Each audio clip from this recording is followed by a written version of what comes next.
마태복음 11장. 예수님은 이처럼 12 제자에게 교훈하신 후에 여러 마을에서 가르치며 전도하시려고 그곳을 떠나셨다. 요한이 감옥에 갇혀 있으면서 그리스도의 하신 일을 듣고 제자들을 예수님께 보내 오실 분이 선생님입니까? 아니면 우리가 다른 분을 기다려야 합니까? 하고 물어보게 하였다. 예수님은 그들에게 이렇게 대답하셨다.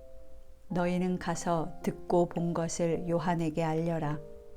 소경이 눈을 뜨고 안진뱅이가 걷고 문둥병자가 깨끗해지며 귀머거리가 듣고 죽은 사람이 살아나고 가난한 사람에게 기쁜 소식이 전파된다고 하라. 그리고 나를 의심하지 않는 사람이 행복하다고 일러주어라. 그들이 떠난 뒤 예수님은 사람들에게 요한에 대하여 이렇게 말씀하셨다. 너희가 무엇을 보려고 광야에 나갔느냐? 바람에 흔들리는 갈대냐? 아니면 화려한 옷을 입은 사람이냐? 그런 사람은 왕궁에 있다. 그러면 너희가 어째서 나갔느냐? 예언자를 보려고 나갔느냐? 사실 요한은 예언자보다 더 훌륭하다. 이 사람을 가리켜 성경에 보라, 내가 너보다 앞서 내 사자를 보내겠다. 그가 내 앞에서 내 길을 준비할 것이다 라고 기록되어 있다. 내가 분명히 말하지만 여자에게서 태어난 사람 중에 세례 요한보다 더 큰 사람은 없다. 그러나 하늘나라에서는 가장 작은 사람이라도 그보다는 크다. 세례 요한의 때부터 지금까지 하늘나라는 침략을 당하고 있다. 그리고 침략하는 사람이 그 나라를 빼앗는다. 모든 예언자들과 율법은 요한의 때까지 예언하였다. 너희가 받아들이기를 원한다면 요한이야말로 오기로 되어 있는 엘리야이다. 귀 있는 사람은 잘 들어라. 이 시대 사람을 무엇에 비할 수 있을까? 이들은 마치 장터에 앉아서 자기 친구들에게 우리가 피리를 불어도 너희가 춤추지 않고 우리가 상여 노래를 불러도 너희가 울지 않았다 하고 말하는 아이들과 같다. 요한이 와서 먹지도 마시지도 않자 사람들이 그는 귀신 들렸다 하더니 내가 와서 먹고 마시자 이 사람은 먹고 마시기를 좋아하는 사람이며 세무원과 죄인들의 친구이다 하고 말한다. 그러나 하나님의 지혜는 거기에 따르는 결과로 옳다는 것이 입증된다. 예수님은 기적을 가장 많이 베푸신 마을들이 회개하지 않으므로 이렇게 꾸짖으셨다. 고라시나 벳세다야, 너희에게 불행이 닥칠 것이다. 너희에게 행한 기적들을 두로와 시돈에서 행했더라면 그들은 벌써 굵은 삼베옷을 입고 죄를 뒤집어 쓰고 회개했을 것이다. 내가 너희에게 말한다. 심판날에는 너희보다 두로와 시돈이 더 견디기 쉬울 것이다.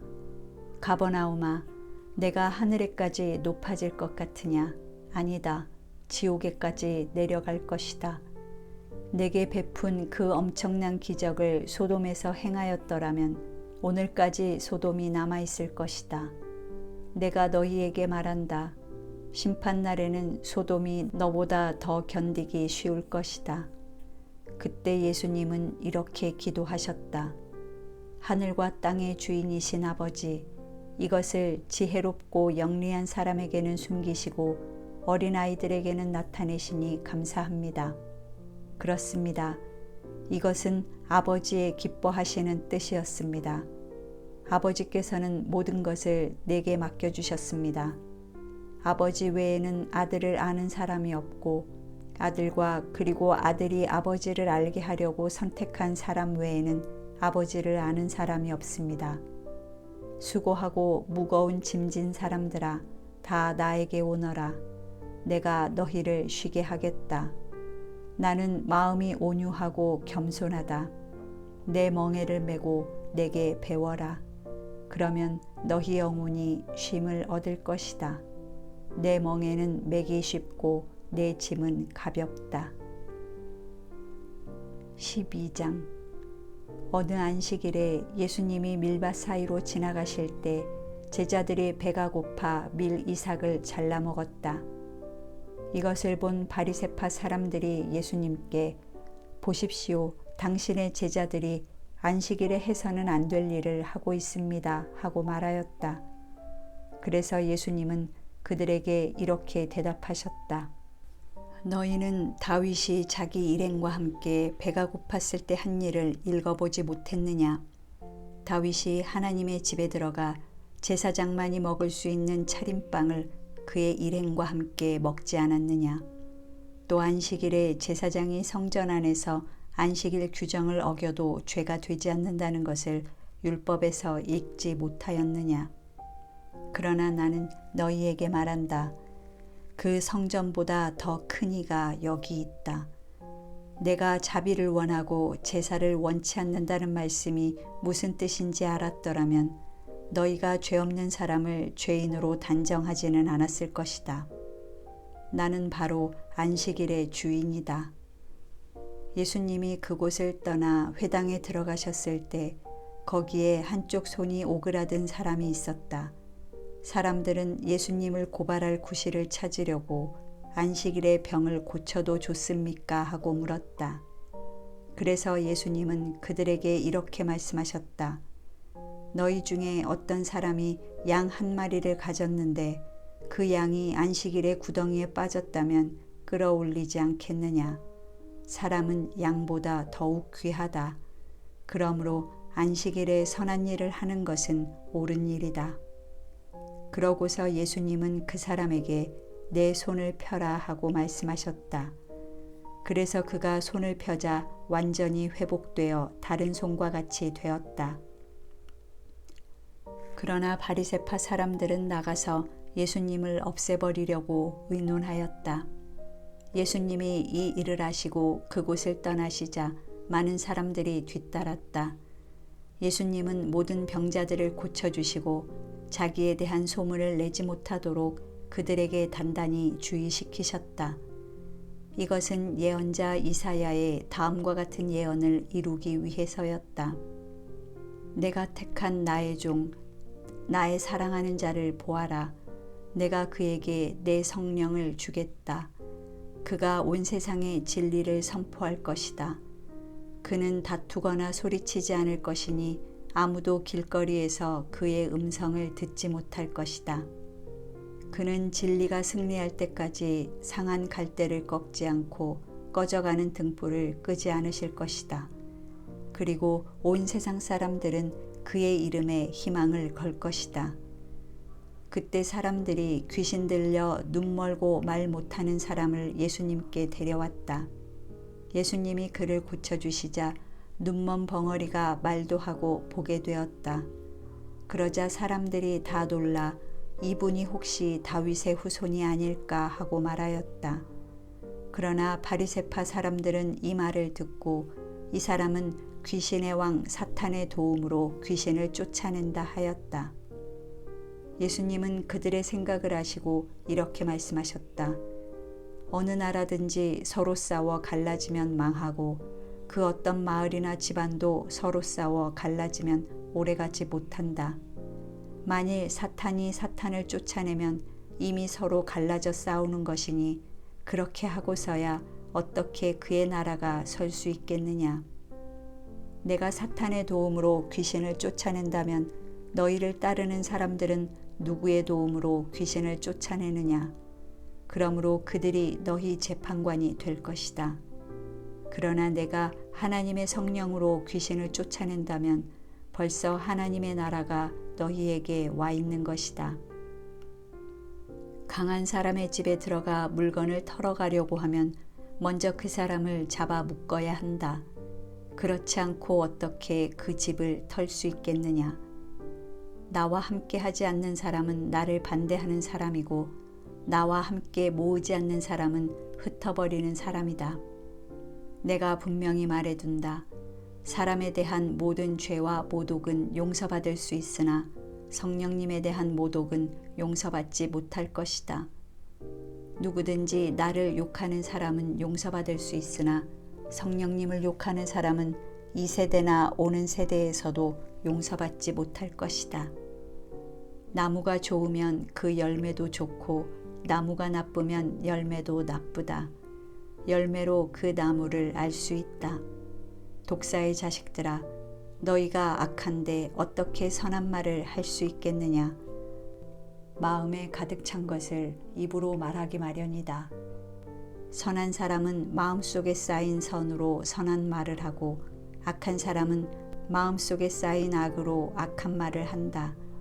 내가 너희에게 말한다. 사람은 함부로 짓거린 모든 말에 대해서 심판날에 해명을 해야 한다. 내가 한 말에 따라서 내가 무죄가 되기도 하고 유죄가 되기도 할 것이다. 그때 율법학자와 바리새파 사람 몇 명이 예수님께 와서 선생님, 우리는 선생님이 행하시는 기적을 보고 싶습니다 하고 말하였다. 그러나 예수님은 그들에게 이렇게 대답하셨다. 악하고 음란한 세대가 기적을 요구하나 예언자 요나의 기적밖에는 보일 것이 없다. 요나가 사흘 동안 큰 물고기 뱃속에 있었던 것처럼 나도 사흘 동안 땅속에 있을 것이다. 요나의 전도를 듣고 회개한 니느웨 사람들이 심판때에 일어나 이 세대 사람을 죄인으로 단정할 것이다. 자, 보아라. 요나보다 더 위대한 사람이 여기 있다. 솔로몬의 지혜를 들으려고 땅끝에서 왔던 남방여왕도 심판때에 일어나 이 세대 사람을 죄인으로 단정할 것이다. 자, 보아라. 솔로몬보다 더 위대한 사람이 여기 있다. 더러운 귀신이 어떤 사람에게서 나와 물 없는 곳으로 다니며 쉴 곳을 찾았으나 얻지 못하였다. 그래서 귀신이 내가 나온 내 집으로 돌아가야겠다 하고 가보니 그 집이 비고 깨끗이 소재되고 정돈되어 있었다. 그 귀신이 가서 자기보다 악한 다른 귀신 7을 더 데리고 들어가 거기서 살자 그 사람의 나중 상태가 처음보다 더 비참하게 되었다. 이 악한 세대도 이와 같이 될 것이다. 예수님이 아직 군중에게 말씀하고 계실 때 예수님의 어머니와 형제들이 예수님께 드릴 말씀이 있다고 찾아왔다. 그래서 어떤 사람이 예수님께 선생님, 어머니와 형제분들이 선생님을 만나뵈려고 밖에서 기다립니다 하였다. 그러나 예수님은 그에게 내 어머니와 형제가 누구냐 하시고 제자들을 가리키며 보아라, 이들이 내 어머니와 형제들이다. 누구든지 하늘에 계신 내 아버지의 뜻을 따라 사는 사람이 바로 내 형제와 자매이며 어머니이다 하고 말씀하셨다. 13장. 그날 예수님은 집에서 나와 바닷가에 가서 앉으셨다. 너무 많은 군중이 모여들므로 예수님은 배에 올라 앉으시고 그들은 물가에 서 있었다. 그때 예수님은 여러 가지 비유를 들어 그들에게 많은 것을 말씀하셨다. 한 농부가 들에 나가 씨를 뿌렸다. 그런데 어떤 씨는 길가에 떨어져서 새들이 와서 먹어버렸고 어떤 씨는 흙이 많지 않은 돌밭에 떨어져 흙이 깊지 않으므로 곧 싹이 나왔으나 해가 돋자 뿌리를 박지 못한 싹은 타서 말라버렸다. 또 어떤 씨는 가시덤불에 떨어졌는데 가시나무가 자라 그 기운을 막았다. 그러나 어떤 씨는 좋은 땅에 떨어져 100배, 60배, 30배의 열매를 맺었다. 귀 있는 사람은 잘 들어라. 제자들이 예수님께 와서 저 사람들에게는 왜 비유로 말씀하십니까? 하고 묻자 예수님은 이렇게 대답하셨다. 너희에게는 하늘나라의 비밀을 아는 것이 허락되었으나 저 사람들에게는 허락되지 않았다. 있는 사람에게는 더 주어 넘치게 하고 없는 사람은 가진 것까지도 빼앗길 것이다. 저들은 보아도 알지 못하고 들어도 깨닫지 못하므로 나는 저들에게 비유로 말한다. 그래서 다음과 같은 이사야의 예언은 저들에게 꼭 들어맞는 말이다. 너희는 계속 들어도 깨닫지 못하고 계속 보아도 알지 못한다.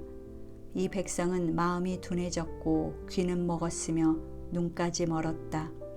그렇지 않으면 그들이 눈으로 보고 귀로 듣고 마음으로 깨달아 돌아와서 나에게 고침을 받을지도 모른다.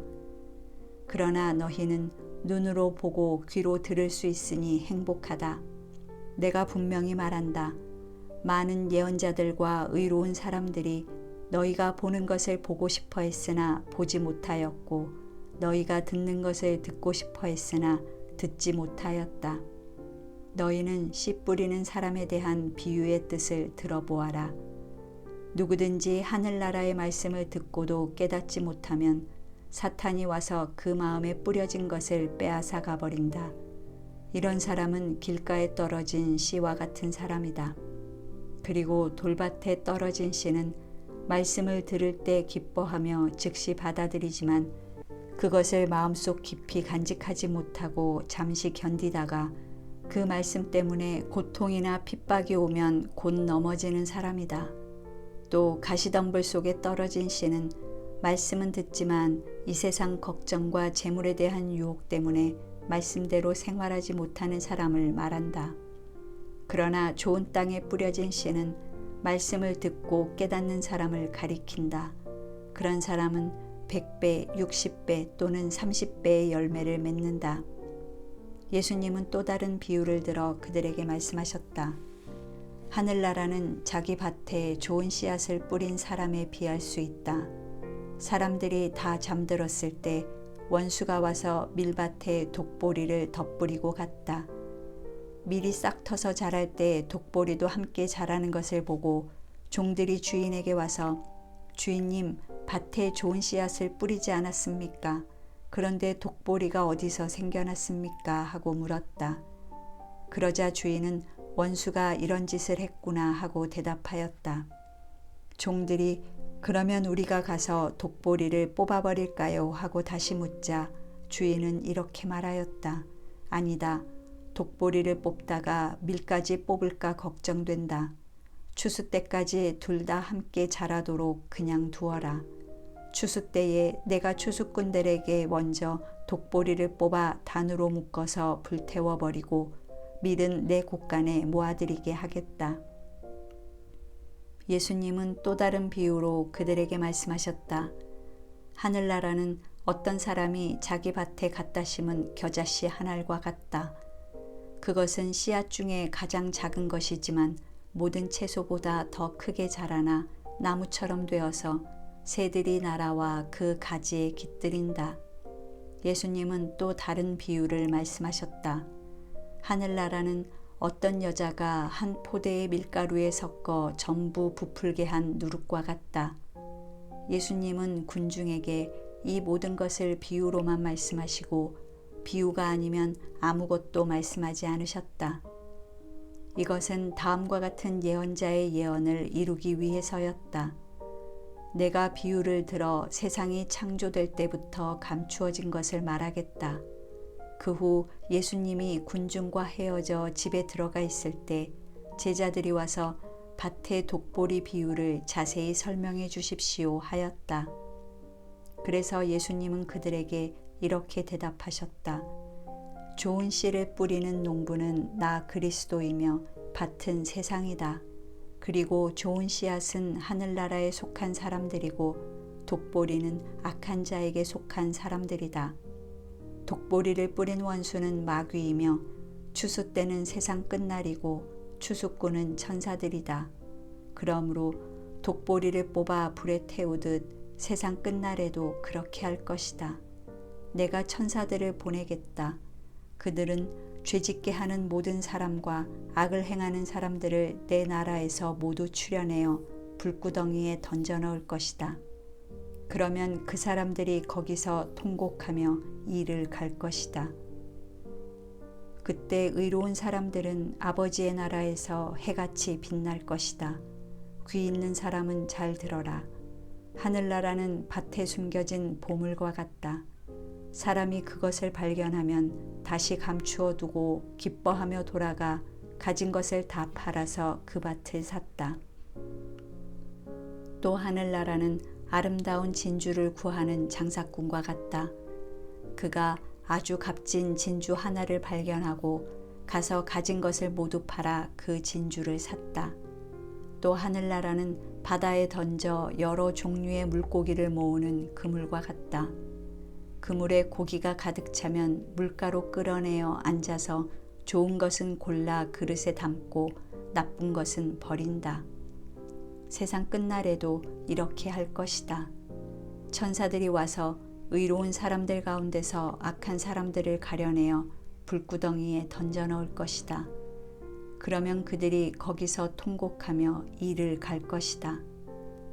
말씀을 마치시고 예수님이 그들에게 이 모든 것을 이제 알겠느냐 하고 물으시자 제자들은 예 알겠습니다 하고 대답하였다. 그러자 예수님은 그들에게 그러므로 하늘나라의 가르침을 받은 율법학자는 마치 자기 곳간에서 새 것과 낡은 것을 꺼내는 집주인과 같다라고 하셨다. 예수님은 이 비유들을 다 말씀하시고 나서 그곳을 떠나 고향으로 가서 회당에서 가르치셨다. 사람들이 듣고 놀라 이 사람의 이런 지혜와 기적을 행하는 능력이 어디서 났느냐? 이 사람은 목수의 아들이 아니냐? 그의 어머니는 마리아이고 야고보와 요셉과 시몬과 유다는 그의 동생들이다. 그리고 그의 누이 동생들도 모두 우리와 함께 있지 않느냐? 그렇다면 이 사람은 이 모든 것을 어디서 얻었느냐 하면서 예수님을 배척하였다.